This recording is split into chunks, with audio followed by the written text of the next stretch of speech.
అసలు ట్రైలర్ చూశాను మేడం.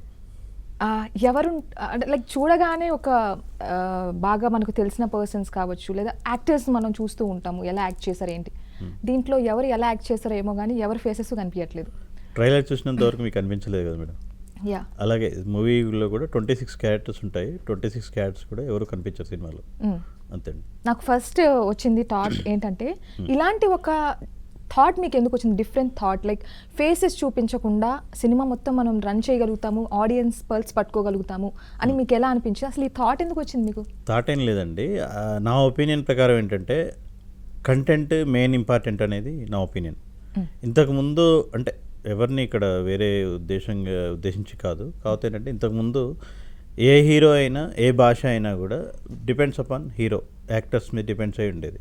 కానీ ప్రస్తుతం ఉన్న కాలంలో ఇప్పుడు ఎవరు కూడా మ్యాక్సిమం ఏ హీరోని అనేది ఏ హీరోయిన్ అయినా కూడా కంటెంట్ మీద వెళ్తున్నారనేది నా ఒపీనియన్ అండి. దాన్ని ఒక ఎక్స్పెరిమెంటల్ లాగా తీద్దాం అనుకున్నాం, దానికి నా టీం అంతా సపోర్ట్ చేశారు, దాన్ని ఆలోచనతో ముందుకెళ్ళాం అంతే.